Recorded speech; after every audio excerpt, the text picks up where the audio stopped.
It's a very urban-sounding work. Although Rachmaninoff composed it in the Swiss countryside at his summer villa in 1934, it's evident he's dreaming of New York here. This is the gritty ninth variation, which, as Garrick said, you can hear Manhattan of the 1930s in it. There is one variation, however, that reveals some of Rachmaninoff's more direct jazz influences, and that is the fleet-fingered 15th variation. More on that in a moment, but first, did I mention it's Rachmaninoff's 150th birthday this year? And what better way to celebrate than by binge-watching in-depth courses on the Paganini Rhapsody with Jackie Parker and the formidable Third Concerto with Garrick Olson. Check them out on the Tonebase Premium platform. Enter Art Tatum.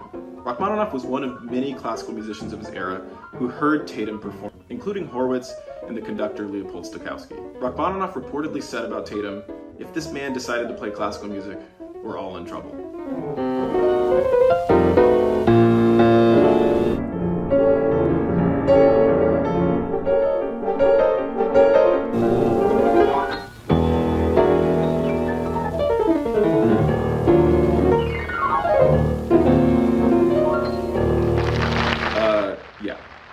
Classical pianists can't do that.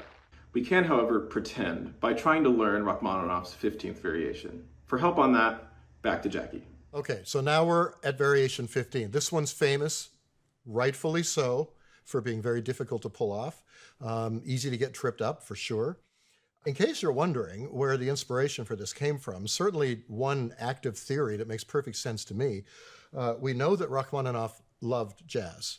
We know that he would go up to Harlem and go to jazz clubs and listen all the time, particularly to Art Tatum and Fats Waller. And if you think of Art Tatum and you think of the kind of way that he played, you know,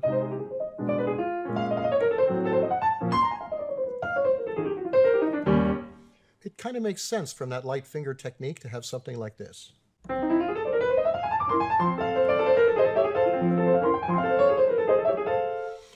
This variation is all about fast finger work, but it's also about musical phrasing. So if you remember, and that coming from, which comes from this, it's all tied together. We now have, and then again. And it's all related, and you can hear it all relates back to that theme. The difficulty here is that it's constant running 16th notes.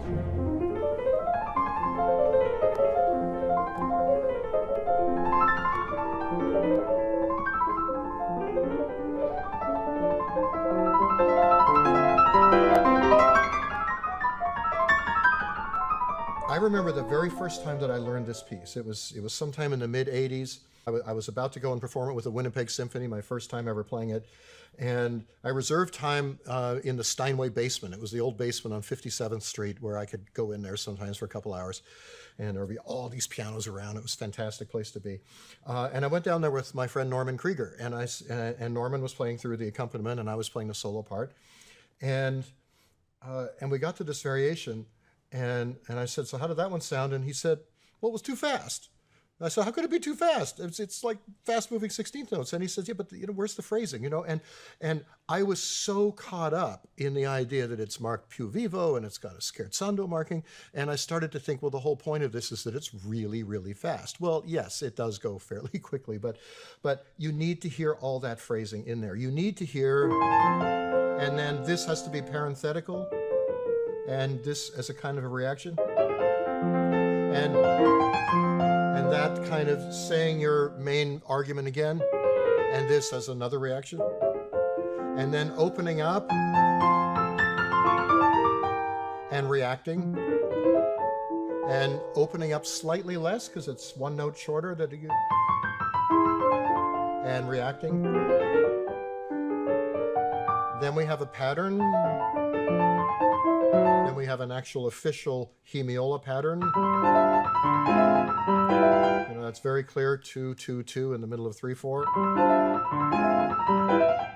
Then we land on a nice open C, and then it goes sort of crazy with this chromatic pattern. And another one, which which, by the way, the only way I can play that is to really rotate my wrist. Just like that, just a little bit all the way down. It just helps put my fingers in the right place at the right time. Then we're back.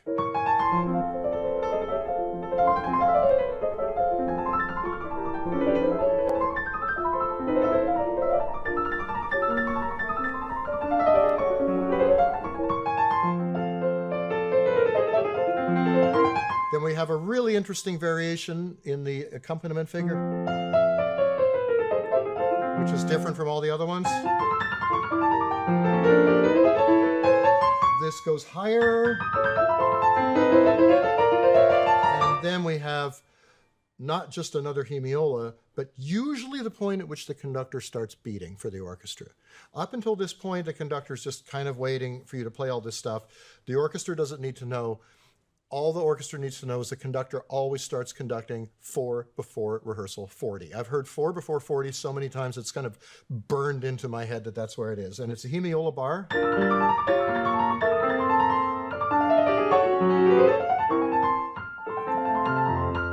And truthfully, I didn't play piano. I gave up the piano for 2 solid months and had crying fits at night. I did, I was serious.